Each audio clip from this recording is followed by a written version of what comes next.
Hey, it's Sean with Ilmo Entertainment. I'm here with Eifan Modi of Five Finger Death Punch.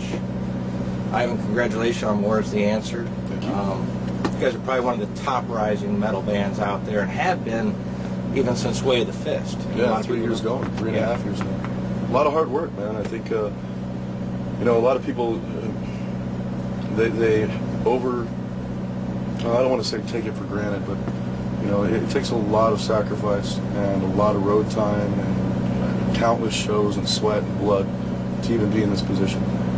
So it's an honor for us to have that kind of reaction. Our fans have been loyal to us from day one, and they just keep getting stronger and stronger. So pretty amazing feeling.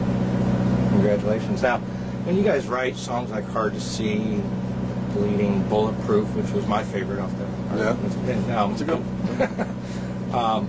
How does that work? I mean, is it you writing? Is it Zoltan or is it Matt and bringing the whole group together? together? The band actually writes all the music. I don't play an instrument really. I mean, I do, but it's not good enough to compete with those guys. So I have the utmost faith and confidence in my boys.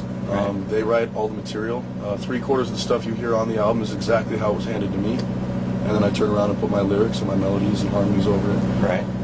We go on trust. I mean, we all honor each other's abilities and know that as musicians and artists, that you don't want to go stepping all everybody's toes. You know, sometimes there's too many fingers in the kitchen, so we just let each other be. Right. I'm sure everybody's proud of what they did. Absolutely. We want to keep it like that. Let's talk a little bit about Daryl Roberts' departure from the band. I mean, most people probably just a blip on the radar, but you know, he added a pretty good dynamic to the band. And what does Jason bring to it? You know, Daryl's still a really good friend of ours, contrary to popular belief. And I know that a lot of bands end on sour notes. But, you know, Daryl wanted to go, see, a lot of people don't realize this, Daryl only wrote one song on the last album, and that was, you know, him and Zoe wrote White Knuckles together. Okay. But besides that, the album was done. Zoe had done all the guitar work, Matt, of course, did all the bass work. So when we went back in the studio to try to write this new album, the styles clashed. Daryl wanted to go one direction, and we wanted to go another.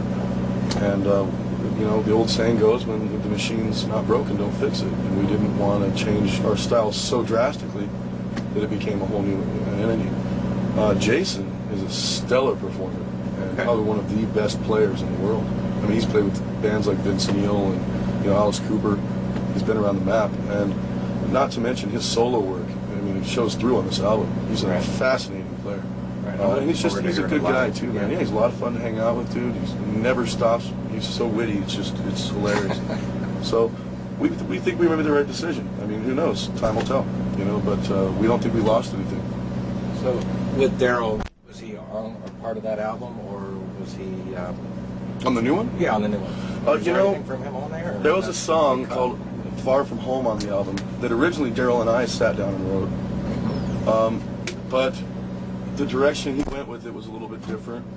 So what I did was, you know, we talked about it, him and I, and he allowed me to, take my melodies and the things I came up with on it and go to Jason and Zoltan and restructure it and rewrite it. And that's cool.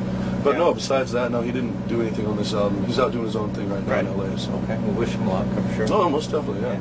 Good luck, buddy. Now, just briefly, I know you guys posted on your website back in September after you released your CD that Zoltan had gone missing in Vegas. Obviously, he's been found. Yeah. Kind of pretty scary to us, man. Well, see, the thing is Zoe's so responsible that if you can't get a hold of him for an hour and a half, something's up. You know, I mean, he's just that guy. He's always on point. He's always working. What happened was he just shut his phone off. He disappeared and just put his head in a state. You know, he's been doing all the new merch and everything else, and didn't really get a break on our time off. You know, while the rest of us are at home with family and friends, Zoe's in there just cracking away. And so it freaked us out. But, it was kind of funny when he got back a hold of us. He's like, but I'm not allowed to be irresponsible every now and then. We were like, all right, it's cool, man. For me, if I go missing for 3 days, everybody's like, thank you.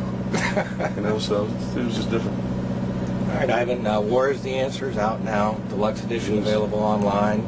Do you have it with you on the tour as well? Or? I do. I listen to it all the time. Because there's certain parts that, I'm in love with this CD. I don't want that to sound, superficial or arrogant, but I'm really proud of what we came up with on this record. It's just a whole new level for us. And working with, Kevin Churko and Randy Staub, and, I'm not tired of it.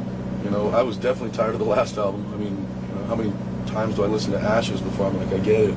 Okay, right, start, bring it, But yeah, I'm really, really proud of this one, man. And I've watched the DVD a couple times. You know, it makes me smile to look back and see some of that road footage, and you know, the fans we've accumulated, dude. To watch some of those shows, and you know, it's a pretty phenomenal feeling, man. Yeah, I know you guys have grown since the first time I saw you. You know, there was a handful, and then it's like more than a handful, and then it's like a whole lot. Were you at Mayhem last year? I was at Mayhem, and then also when you guys had your EP out on Way of the Fist in the show. They were Disturbed, who was really good friends of ours, and the Slipknot crew, Machine Head. Yeah. They were all there at the Chicago date, Chicago and Detroit, because the main stage, the kids left the main stage.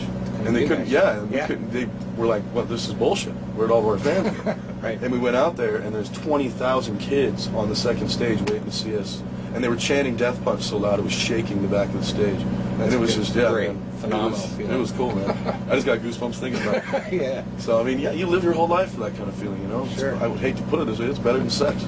Yeah. True story. Well, unless you're doing it wrong, well, then, no, I'll leave it. It's better than sex. We'll let go with that. There you go. All right, Ivan, thank you, and good luck with the new Anytime. album. And Most definitely. We'll see you guys on the flip side. Keep it metal.